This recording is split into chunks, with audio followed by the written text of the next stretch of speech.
Former President Donald Trump putting a spotlight on migrant crime at his Arizona rally, while honoring the family of Rachel Morin, a Maryland mother of 5, allegedly murdered by an illegal immigrant.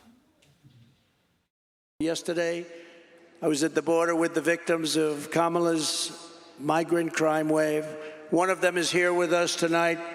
Michael Morin is the brother of Rachel Morin, who you know about. Rachel was a cherished 37-year-old mom of 5. Michael, I promise you, in Rachel's memory, we will stop this invasion and we will keep these savage criminals the hell out of our country. Let's bring in Rachel Morin's mother, Patty Morin, who joins us right now. Patty, thank you for being here with us. I know you have told your story, but you and I haven't personally spoken, so let me just begin by saying how sorry I am. And you have my personal thoughts and prayers, as I know everyone here at Fox feels the same way for you and your family. I would love to ask you, while you've told your story, you've made another choice to share your story, and not just share your story on television, but share it as a family with Donald Trump from the stage at a political rally. I'm curious why this was important for you and your family. It was important for us because I wanted Americans to know that this is an American issue, that this is, yes, it's a political, thing that's going on at the moment, but it's also beyond politics. It's endangering American families. And until I went to the border, well, first off, Mr. Trump, he actually is a very compassionate man, and he really cares about us as a family, and he really cares about how immigration is affecting American families. And but I didn't realize until I went to the border just how dangerous the border was and how much information the American people don't actually know about the border and the numbers coming over. And it's literally like a war zone.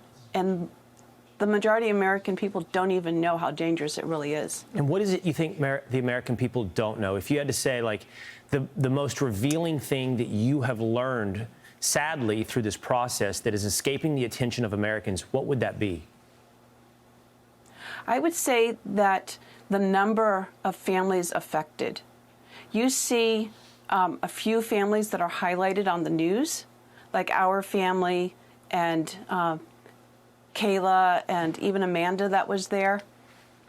But there are literally tens of thousands of families that have been affected by this illegal immigration that don't hit the news waves, or, women are raped and assaulted, but it doesn't end in murder. And so their story never even hits the news. Up where I live, there was a woman that came up to me because she knew I was Rachel's mom, and she told me that someone came up from behind her, grabbed her around the neck, and had tried pulling her to the ground. And she said that she fought him off, ran to a nearby store, called the police, and it turned out that this person had attacked 7 other women. You don't hear that in the news. Right. It's more prevalent than people realize. Of course. This is a really very dangerous thing.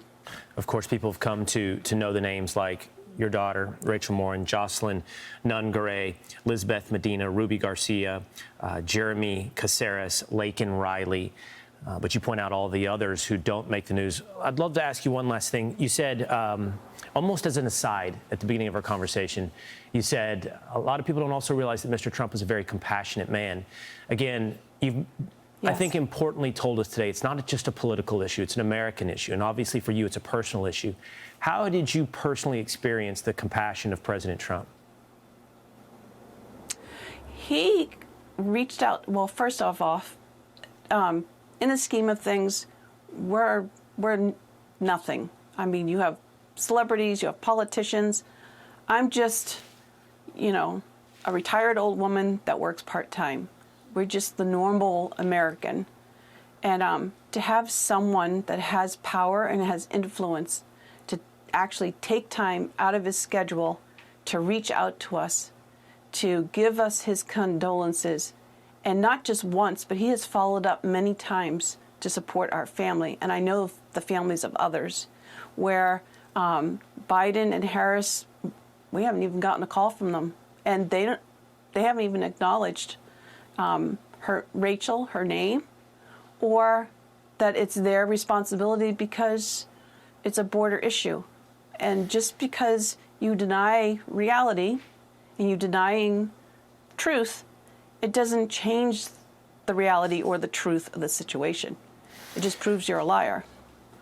Well, Patty, Referring to Biden Harris. I don't think you're just a part-time retired old woman. I think you're a beautiful human who suffered through something incredibly sad. You're an American, and I think anyone, most notably President Trump, can recognize how important a person you are. We appreciate you sharing your story with us this morning. Thank you so much. Thank you. All right. I'm Steve Ducey. I'm Brian Kilmeade. And I'm Ainsley Earhart. And click here to subscribe to the Fox News YouTube page to catch our hottest interviews and most compelling analysis.